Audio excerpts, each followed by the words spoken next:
बिस्मिल्लाहिर्रहमानिर्रहीम। बेनकाब न्यूज़ देखने सुनने समझने वाले तमाम दोस्तों, छोटे बड़े बहनों भाइयों बुजुर्गों को अदील मिर्ज़ा का सलाम। आज की हमारी गुफ्तगू का मौजू है वफाकी आइनी अदालत का क़याम। इस अदालत के कायम होने से जो आइनी केसेस हैं, जो कि सियासी मुकदमात हैं, वो ये अदालत सुनेगी।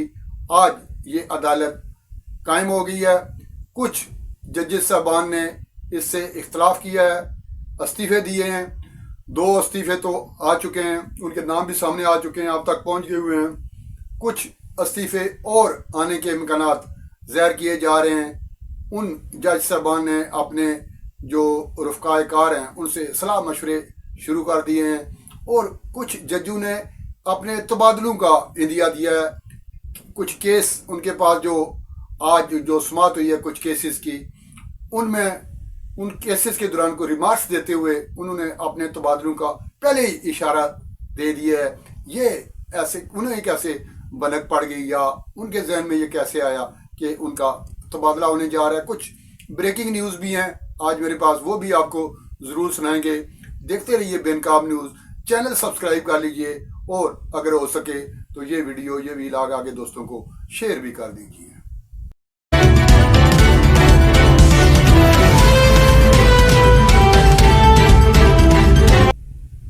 वफाकी आइनी अदालत के पहले चीफ जस्टिस अमीनुद्दीन ने अपने ओहदे का हलफ उठा लिया। सदर ममलकत आसफ अली जरदारी ने उनसे उनके ओहदे का हलफ लिया। उसके बाद जो जज साहबान हैं, 6 जज साहबान का जो ऐलान हुआ था, जो वहाँ पे तैनात हुए हैं, उनमें से 3 जज साहबान ने भी हलफ उठा लिया है। और नए जो चीफ जस्टिस हैं इस आइनी अदालत के, उन्होंने उन जज साहबान से हलफ लिया है।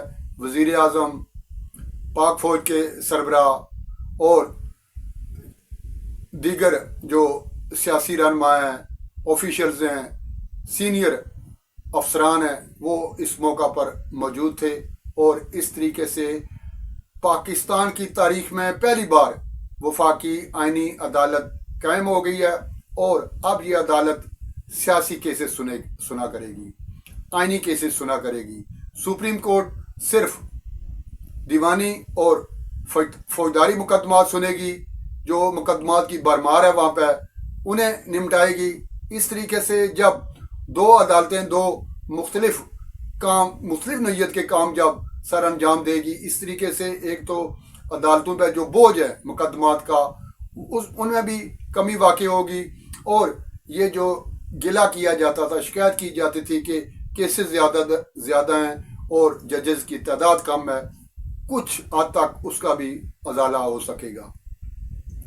और आपको पता ही है कि इस आइनी अदालत से इख्तलाफ करते हुए सीनियर जज जस्टिस मंसूर अली शाह और जस्टिस अतर मिनुल्लाह ने इस्तीफ़ा दे दिया था, और इतराज़ यह किया था कि सुप्रीम कोर्ट की जो कदर व मंजिलत है इस 23वीं तरमीम से वो कम हुई है। क्या वाकई ऐसा है? जी नहीं, ऐसा नहीं है। असल में हमारे अदारों में, चाहे वो अदलिया है, चाहे वो मीडिया है, चाहे वो सरकारी अदारे हैं, चाहे वो कोई भी अदारा आप ले लें, उनमें सियासत दर आई है। शायद ही कोई अदारा ऐसा हो, मेरी नज़र में तो कोई ऐसा नहीं है जिसमें सियासत ना हो। सबसे ज़्यादा सियासत मैं जो समझता हूँ वो अदलिया में थी। उसके बाद अगर किसी अदारे में सियासत है तो वो है सहाफ़त। हमारे शोबे में भी लोग सहाफ़त की आड़ में सियासत कर रहे हैं, मखसूस जमातों की तर्जमानी कर रहे हैं। इसी तरीके से अदलिया में भी कुछ लोग मुनसफ होकर और इंसाफ की कुर्सी पर बैठकर किसी एजेंडे पे काम कर रहे होते हैं। और ये जो मज़कूरा 2 जज साहबान हैं, ये भी किसी एजेंडे पे काम कर रहे थे, आज से नहीं, काफ़ी अरसा से। और इससे पहले आप 2-3 दहाइयाँ देख लें, आप ये इनकी जजमेंट्स उठा के देख लें, सिर्फ इनकी नहीं, इससे पहले अब कितने नाम मैं आपके सामने लूँ। 2-3 दफ़ा तो नवाज शरीफ वज़ारत उज़्मा से हाथ धो बैठे, मोहतरमा बेनज़ीर शहीद, इससे पहले जुल्फ़िकार अली भुट्टो को फांसी हुई, और यूसुफ रजा गिलानी अदालत में खड़े खड़े घर भेज दिए गए, परवेज अशरफ को अदालत जाकर अपने केस भुगतना पड़े।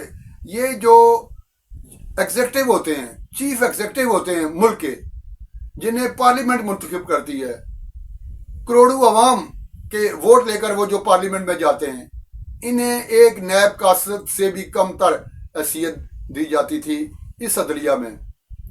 अब जाकर पार्लियामेंट, हालांकि पूरी दुनिया में पार्लियामान जो है वो सबसे सुप्रीम अदारा होता है, लेकिन यहाँ पाकिस्तान में ऐसा नहीं था। जज साहबान अपनी इंसाफ वाली कुर्सी पर बैठकर इंसाफ नहीं कर पा रहे थे, और इस अदलिया के फैसलों की वजह से मुल्क को कितना सफ़र करना पड़ा, कितना नुकसान हुआ। आज हम जो बहुत पीछे रह गए हैं, इसमें मैं समझता हूँ 75 से 80% जो उसमें किरदार है वो अदलिया का था, और ये उनकी जो जजमेंट्स हैं, ऐसे गैर मुनसिफाना फैसले हैं, उन फैसलों की वजह से आज अगर ये जज साहबान मुस्ताफ़ी हो रहे हैं, तो मैं समझता हूँ कौम को शुक्राने के नवाफल अदा करने चाहिए कि ये सियासी लोग खुद ही अदलिया से किनारा कश हो रहे हैं। 2 अब हुए हैं, 2 इससे पहले हुए थे, और 2 मजीद पर तोड़ रहे हैं, उन्होंने सलाह मशवरे शुरू कर दिए हैं। और 2 जज साहबान ने आज के रोज़ सुमात के दौरान इंदिया दिया है कि उनके तबादले हो जाएंगे। उनमें एक जस्टिस मोहसिन कियानी है, उन्होंने सुमात के दौरान कहा, वकील ने उनसे अपील की, उनसे दरख्वास्त की कि मुझे दिसंबर के पहले हफ्ते की तारीख दे दें, मैं थोड़ा सा बिजी हूँ। तो उन्होंने कहा कि शायद दिसंबर के पहले हफ्ते में मैं यहाँ हूँगा या नहीं, पता नहीं कहाँ हूँगा। इस तरीके से एक खातून जज हैं, उन्होंने भी ऐसे ही रिमार्क्स दिए जब उनसे वकील ने कहा कि मुझे लंबी तारीख दे दें। वो कहते मैं दे नहीं सकती, पता नहीं अगली दफ़ा मैं यहाँ हूँ। ये कहते हैं ना, चोर की दाढ़ी में तिनका। ये जो लोग किसी सियासी एजेंडे पे थे, किसी एजेंडे पे काम कर रहे थे, या तो वो इस्तीफे दे रहे हैं, या उनके इस्तीफे तैयार हो रहे हैं, या वो खुद ही अपने तबादलों की पेशगी मालूमात खुद ही वो अपने वकला में और लोगों में वो सनसनी फैला रहे हैं। और ये जो इस्तीफे देते हैं, वो इस्तीफे उनके पास बाद पहुँचते हैं सदर के पास या मुतलका अदारों के पास, मीडिया के पास पहले पहुंच जाते हैं। ये जो खतूत लिखते थे चीफ जस्टिस को, चीफ जस्टिस के पास नहीं पहुंचता था, मीडिया के पहले पहुंच जाता था। इसका मतलब यह है ये लोग किसी एजेंडे पे थे। और मेरे पास कुछ ब्रेकिंग न्यूज़ भी हैं, वो ज़रूर आपके दूंगा। ये जो इस्लामाबाद कचहरी में खुदकुश हमला हुआ था, उसमें जो लोग मुलव्वस थे वो 4 लोग पकड़े गए हैं। उन्होंने सनसनीखेज इंकशाफात किए हैं। उन्हें बताया कि किस तरीके से उन्हें हैंडल किया जा रहा था अफगानिस्तान से। दादुल्ला नामी वहाँ पे कमांडर थे। उन्होंने पाकिस्तान में एक साजिदुल्ला उर्फ शीना नामी शख्स था, टीटीपी का यहाँ पे सीनियर वो रहनुमा था।